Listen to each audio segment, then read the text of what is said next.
Shalom, orang-orang muda yang sudah bergabung hari ini untuk belajar dari firman Tuhan.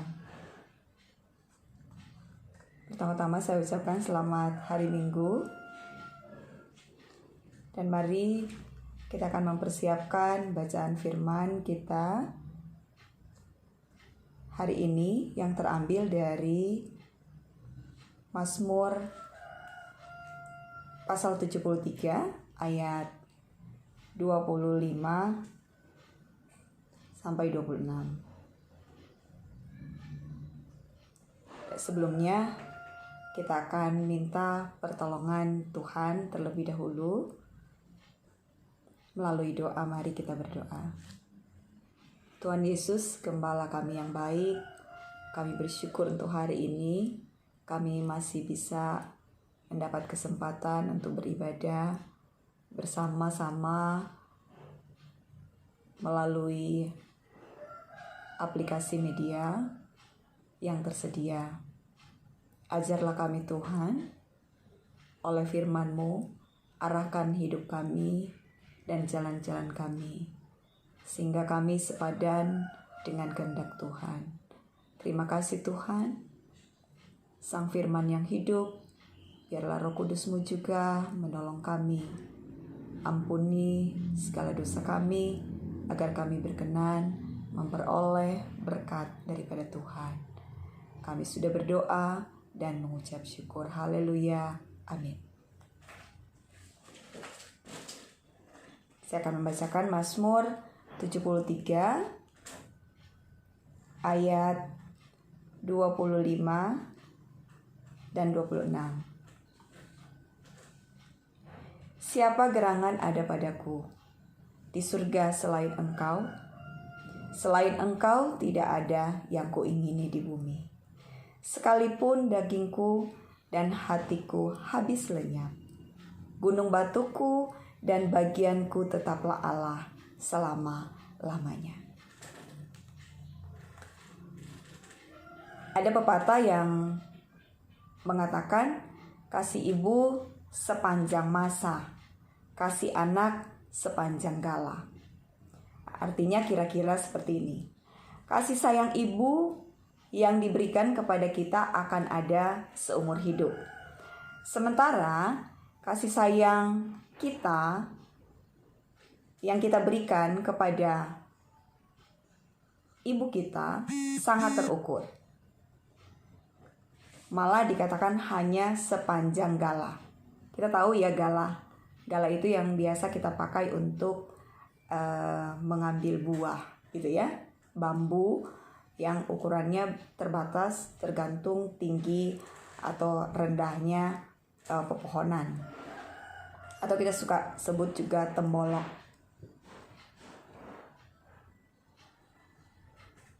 Namun pada kenyataannya ada ibu yang tidak tahan dengan kelakuan buruk anaknya.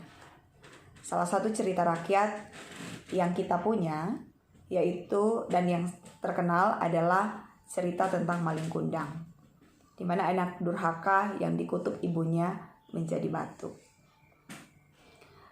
Anak-anak muda atau orang-orang muda yang saya kasih dalam Tuhan, kasih manusia memang terbatas dan ada akhirnya. Namun ada kasih yang tak berakhir.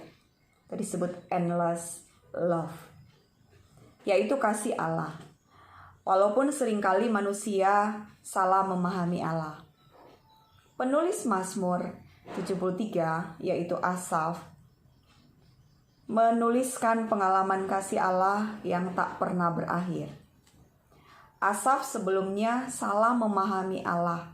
Ketika kita membaca dalam pasal yang utuh atau satu pasal ini dari ayat-ayat pertama, kesan dan kesimpulan salah tentang fakta hidup orang fasik membuatnya pahit hati di ayat yang ke-21. Untunglah Asaf tidak berlarut-larut dalam kepahitan dan kemunduran iman. Sebaliknya, Asaf kembali menyadari kasih setia Tuhan yang tidak bisa dinilai dari situasi tertentu saja, namun dari keseluruhan peristiwa. Di dalam Tuhan, Asaf bukan saja beroleh kehangatan pelukan Tuhan, tetapi juga pengenalannya akan Tuhan menjadi makin jelas dan dewasa. Sekalipun dagingku dan hatiku habis lenyap, gunung batuku dan bagianku tetaplah Allah selama-lamanya. Ayat 26.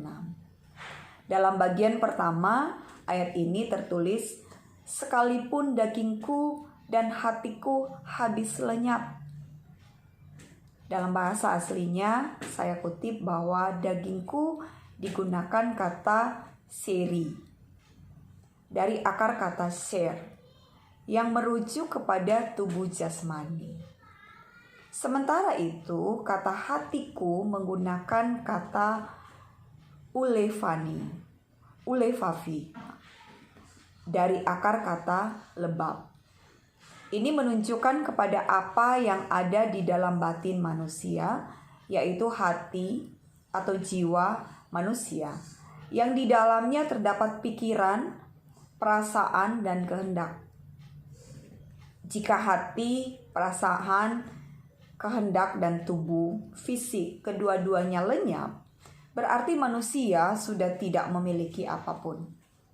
Di bagian pertama ayat ini, Asaf sebagai penulis Mazmur hendak melukiskan gambaran seseorang yang sudah tidak punya apa-apa lagi.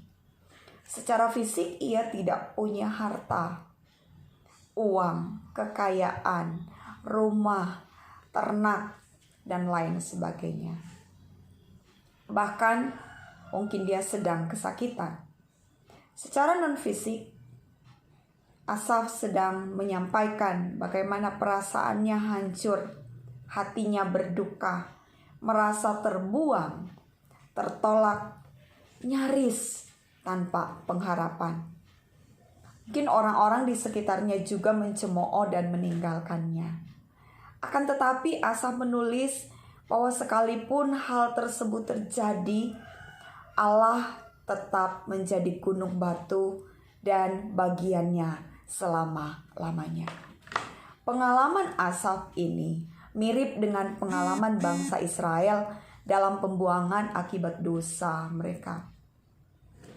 Di dalam pembuangan, Allah menghajar Israel. Namun di dalam hajaran Allah selalu mengandung kasih. Itu sebabnya Allah juga memberikan harapan akan sebuah perjanjian yang baru. Firman Tuhan berkata, Aku mengasihi engkau dengan kasih yang kekal. Sebab itu aku melanjutkan kasih setiaku kepadamu. Yeremia 31 ayat 3. Kasih yang nampaknya terputus.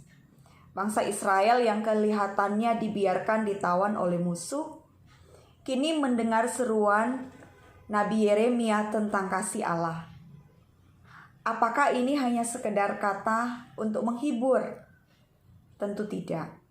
Ini menegaskan bahwa Allah akan menunjukkan kasih yang sama yang pernah Ia nyatakan kepada nenek moyang mereka.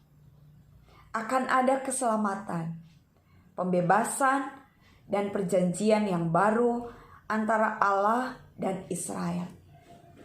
Setelah genap 70 tahun, bangsa Israel akan dibebaskan.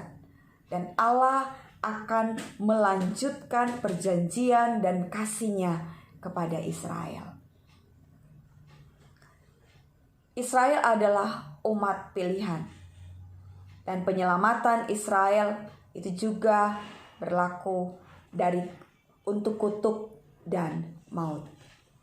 Perjanjian yang baru yang digenapi dalam Kristus. Dan inilah pengharapan dari kasih Allah yang besar, yang tidak pernah berakhir. Selalu ada pengharapan karena Ia mengasihi kita dengan kasih yang kekal. Kasih-Nya tidak pernah berubah dan kasih-Nya tidak pernah berhenti. kasih yang tidak terbatalkan, bahkan oleh pelanggaran kita sekalipun. Biarlah hati kita dihiburkan oleh kasih Allah yang kekal ini. Lalu dalam perjanjian baru menyingkapkan bahwa ungkapan teragung dari kasih yang tak berakhir atau endless love itu ditemukan dalam diri Yesus Kristus. Karena begitu besar kasih Allah akan dunia ini, sehingga Ia telah mengaruniakan anaknya yang tunggal, supaya setiap orang yang percaya kepadanya tidak binasa, melainkan beroleh hidup yang kekal. Yohanes 3 ayat 16. Kasih Allah bagi kita kekal selama-lamanya dan tak pernah berkesudahan. Bagi kita, kasih Allah adalah teladan yang perlu kita contoh, perlu kita ikuti. Kasih yang dapat kita berikan juga kepada orang lain, kepada sesama. Karena kasih Yesus telah diberikan oleh anugerah yang besar kepada kita secara cuma-cuma, sekalipun kita terus memberontak kepadanya. Kasih-Nya selalu merangkul kita. Kasih-Nya tidak pernah berhenti untuk menunggu. Kasih-Nya memberi ruang yang besar untuk kita memiliki waktu kembali pulang kepada anugerah kasih itu. Dan kasih kita tentu tidak seperti kasih Allah jika kita ingin berdalih. Namun teladan kasih Allah akan terus membuat kita mencoba untuk mengasihi Allah dan sesama seperti kasih yang telah Allah contohkan bagi kita di dalam kesempurnaannya melalui pengorbanan atau karya besar Yesus Kristus yang dilakukan untuk kita semua. Biarlah kita orang-orang muda, dalam kehidupan kita yang muda, kita tengoklah ke depan dengan sebuah harapan yang baru, bahwa kasih yang saat ini kita miliki, yang diberikan oleh Allah itu juga memiliki sifat yang sama, yaitu kasih yang kekal, yang dapat kita berikan kepada semua orang, kepada orang-orang, tidak hanya terbatas kepada orang-orang yang mengasihi kita dan orang-orang yang kita kasihi, tetapi juga kepada semua orang yang ada di sekeliling kita, bahkan kepada musuh-musuh kita sekalipun, atau mereka yang membenci kita sekalipun. Karena kita tahu bahwa kita adalah anak-anak Allah yang dimaksudkan Tuhan untuk menceritakan segala perbuatan kasih Tuhan kepada semua orang,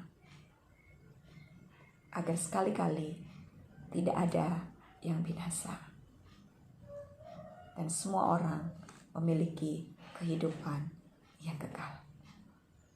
Lewatilah masa yang sulit ini dengan penuh kasih terhadap semua orang, terhadap diri kita juga sendiri.